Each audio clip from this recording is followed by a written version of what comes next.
الذی خلق الموت والحیاة لیبلوکم ایکم احسن عملا صدق اللہ العظیم صدق رسولہ النبی الکریم الامین ان اللہ وملائکتہ یصلون علی النبی یا ایہا الذین آمنوا صلوا علیہ وسلموا تسلیما الصلاۃ والسلام علیک یا سیدی یا رسول اللہ وعلی آلک واصحابک یا حبیب اللہ۔ درود شریف پڑھیے سارے حضرات۔ الصلاۃ والسلام علیک۔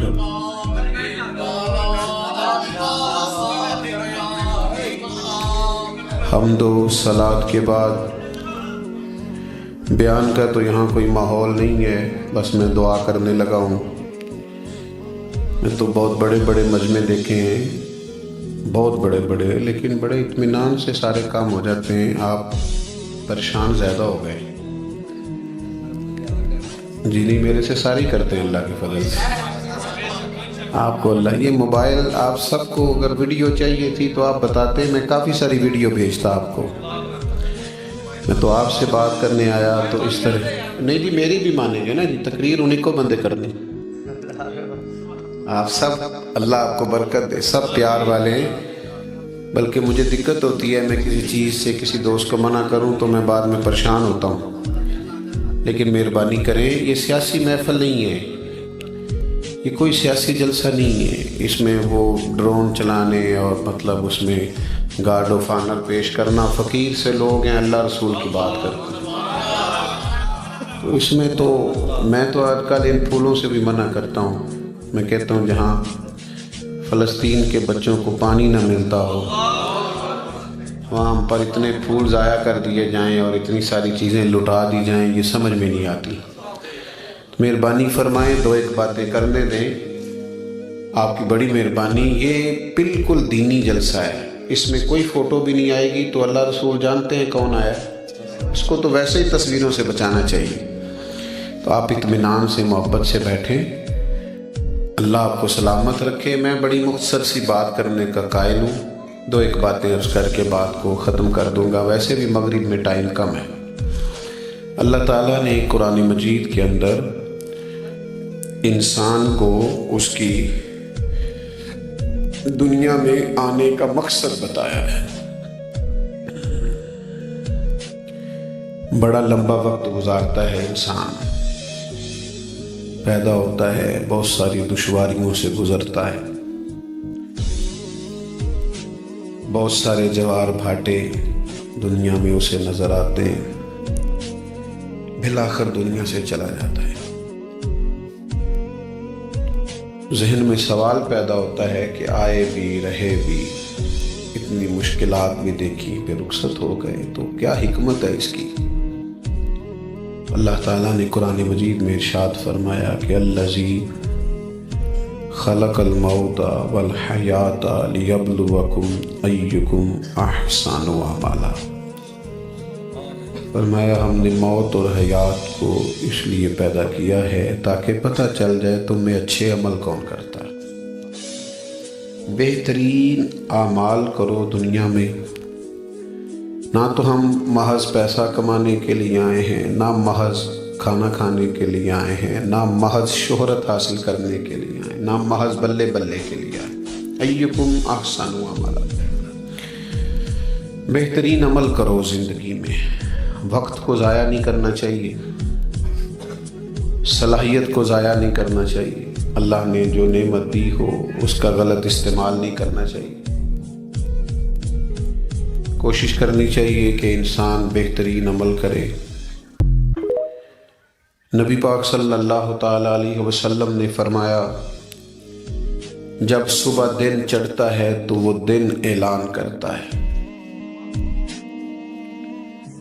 کہ میں آج آیا ہوں، آج کے بعد دوبارہ نہیں آؤں گا۔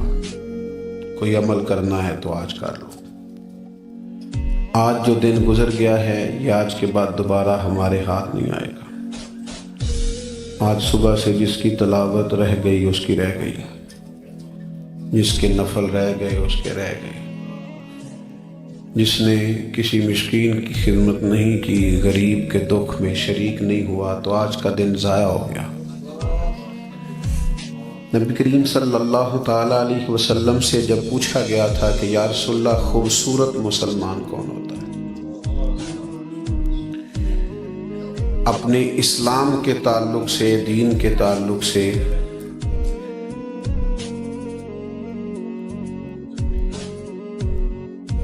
خوبصورت مسلمان کون ہوتا ہے؟ نبی پاک علیہ السلام نے فرمایا خوبصورت مسلمان وہ ہوتا ہے جو بے مقصد باتوں کو چھوڑ دے، مقصد کا تعین کرے، وقت کو ضائع ہونے سے بچائیں، کوئی نہ کوئی خیر روز اکٹھی کی جائے، اپنے نامہ اعمال میں روز کچھ نہ کچھ اضافہ کیا جائے۔ آج کل لوگ اس بات پر تو پریشان ہوتے ہیں کہ آج دیہڑی نہیں لگی، اس پر کیوں پریشان نہیں ہوتے کہ آج کوئی نیکی نامہ اعمال میں جمع نہیں ہوئی؟ اس پر بھی تو پریشان ہونا چاہیے کہ آج میرا دن ضائع ہو گیا۔ اعمال خیر ہمیشہ جمع کرنے چاہیے، نیک اعمال ہمیشہ اکٹھے کرنے چاہیے، اور نیکی نیکی ہوتی ہے، اسے کبھی چھوٹا نہیں سمجھنا چاہیے۔ نبی کریم صلی اللہ تعالیٰ علیہ وسلم نے فرمایا نیکی کو کبھی حقیر نہ سمجھنا، کچھ نہ ہو سکے تو اپنے بھائی سے مسکرا کے مل لینا، اس پر ہی اللہ صدقے کا ثواب عطا کرے۔ تلخ نہ ہونا، ناراض نہ ہونا، کسی سے ہر وقت لڑنے کا مزاج نہ بنانا، مسکرا کے ملنا۔ یاد ہے نا ساڈے پنڈاں چ لوگ آندے ہوندے سن، وہ بھائی لینا دینا تے مقدراں دا گل تے پیار نال کر، سودے میں تلخی ہو جاتی تو یہ بولتے تھے نا کہ بھائی لینا دینا تے تو گل تے ہنس کے کر۔ تو حضور نے فرمایا جو مسکرا کے ملے اسے بھی اللہ صدقے کا ثواب دے۔ نیکی کو چھوٹا نہیں سمجھنا، کوئی کام کریں زندگی میں،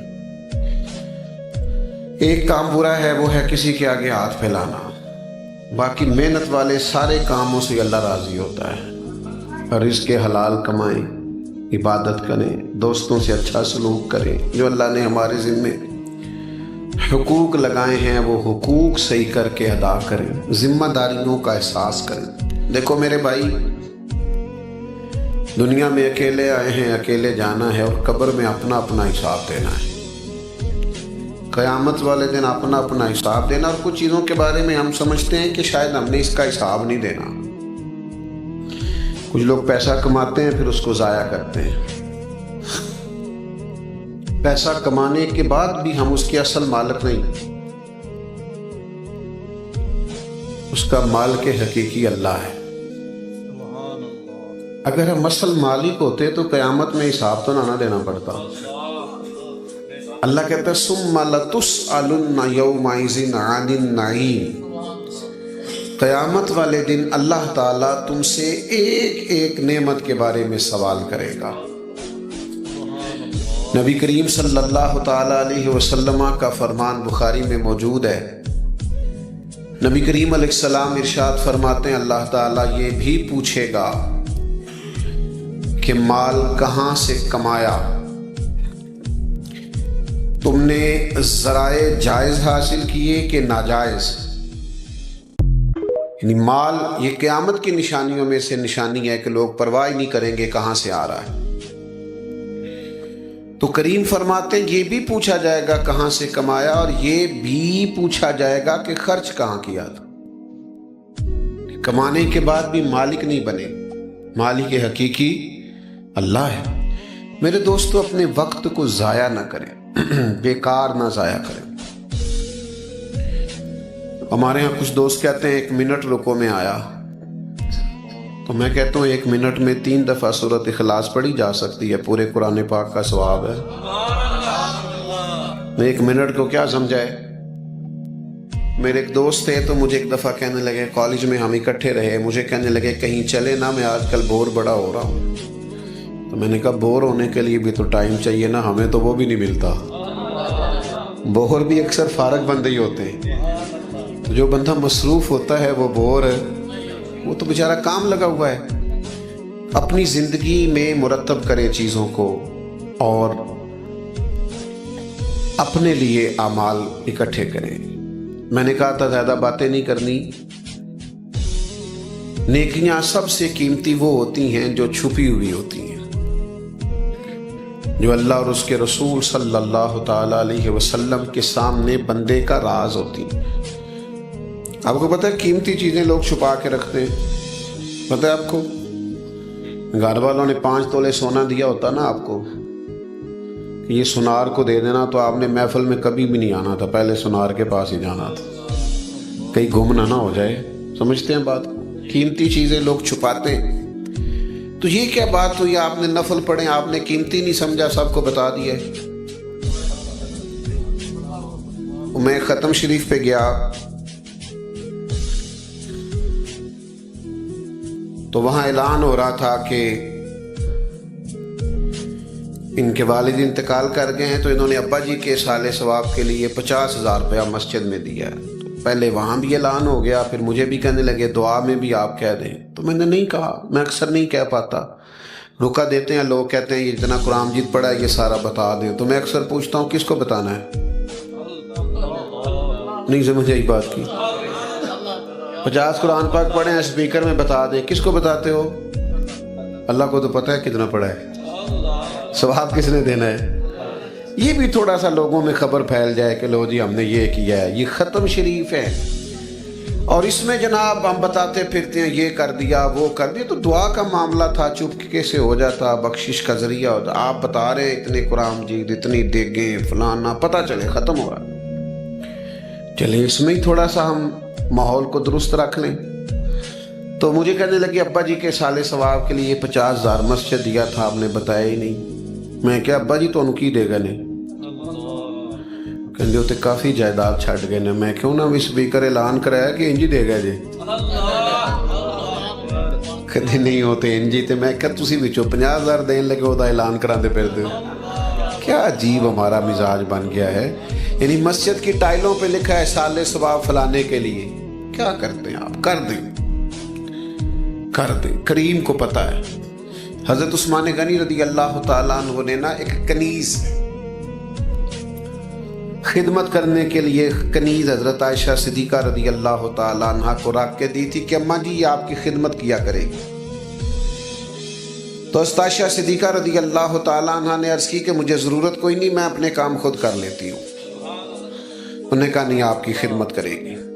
حالانکہ آج کل کا ماحول تو بیچارے جس کے پاس ڈرائیور کو تنخواہ دینے کے پیسے ہوتے ہیں وہ پھر ڈرائیور سے کہتا ہے اٹھ کے نا ادھر سے آ کے میرا دروازہ بھی تو نہیں کھولنا ہے، پتہ چلے کہ جناب اتریں. یہ تو احساس کمزوری ہے. احساس بڑے لوگ اس طرح نہیں کرتے، تو خاموش ہوتے ہیں. تو حضرت عائشہ صدیقہ کی وہ کنیز، وہ فرماتی ہیں کہ سیدہ عائشہ سارے کام خود کرتی تھی، بلکہ 2 روٹیاں میری بھی پکا دیتی. سارے کام وہ کر لیتی، لیکن جب کوئی دروازے پہ فقیر مانگنے آتا تو مجھے کہتی جاؤ اسے دیکھ کے آ جائے گا. تو میں عرض کرتی اماں جی یہ لوگ تو کام تو لوگ شوق سے کرتے ہیں کہ باہر پتہ چلے بڑا سخی ہوں، تو یہ آپ مجھے کہہ دیتی ہیں. تو حضرت عائشہ فرماتی کہ جب کوئی کسی کے ساتھ نیکی کرتا ہے تو وہ شکریہ ادا کرتا ہے. میں یہ چاہتی ہوں کہ وہ شکریہ بھی تیرا ہی ادا کر جائے. میں نے جو بھی اجر لینا ہے اپنے رب کریم سے ہی لینا ہے. میں شکریہ کے تکلف میں بھی ڈالنا. او میرے دوستو، بڑے بڑے لوگ آئے، ہم سے زیادہ لوگوں کی شہرت ہوئی، زیادہ پوسٹر چھپے، زیادہ رش ہوئے، پر کلو من علیہ فان. او پئیاں دس دیاں قبراں جنہ تے پھول پے، ادھروں تے کوئی نہیں جی آمدہ، ادھروں ہی لکھاں گئے. ختم ہو جاتی ہے زندگی. اپنے آپ کو سنبھالیں، اپنے لیے کچھ کریں. آخری وقت تیزی سے آ رہا ہے. اٹھ وے فریدہ ستیا، داڑھی آ گئی پور، ہن تے اگا نیڑے آ گئی، پچھا رہ گئی دور. اٹھنا فریدا ستیا تے چل خلقت ویکھن جا متے کوئی مل جائی بخشیا تے تو ہی بخشیا جا تے اٹھنا فریدا ستیا چاڑو دے مسیت اے تو ستے رب جاگدا تیری ڈاڈے نال پریت اٹھ فریدا ستیا اٹھے بیداری سے اٹھے ہمارے بڑے اپنے چلے گئے ہم نے بھی چلے جانا ہے وقت تیزی سے گزر رہا ہے یہ کسی کا انتظار نہیں کرتا تو میرے سنگیوں 3 باتیں میں نے عرض کی ہیں اس کے دوبارہ سے دہراتا ہوں پھر دعا کرتے ایک تو مقصد سمجھیں کہ ہم اچھے اعمال کرنے دنیا میں آئیں دوسرا اچھے اعمال کرنے ہیں تو وقت ضائع نہیں کرنا اور تیسرا اس میں سے دکھاوا نکال کے اسے مخلص کرنا ہے ہر عمل کو اس پر ذرا بھی دوسروں کی نظریں پڑ گئیں پتہ چل گیا تو ماحول خراب ہوگا اللہ میری آپ کی حاضری قبول فرمائے میں مسافر آدمی ہوں صبح 8 بجے سے گاڑی میں بیٹھا ہوں بھائی مجھے ایک جگہ اور جانا ہے تو آپ نے زیادہ پیار کیا اللہ آپ کو سلامت رکھے لیکن جاتی دفعہ ذرا پیار سادہ کیجئے گا تاکہ میں اطمینان سے گاڑی تک چلا جاؤں اللہ آپ کو سلامت رکھے پتہ کیا ہوتا ہے وقت ہو نا تو پھر تو سب سے کھڑے ہو کے ملا جا سکتا ہے اور جب ایک کے بعد دوسری جگہ پہ جانا ہو فون آ رہے ہوں پھر تھوڑی مشکل ہوتی ہے باقی آپ بڑے پیار والے لوگ ہیں دل سے دعائیں ہیں آپ کے لیے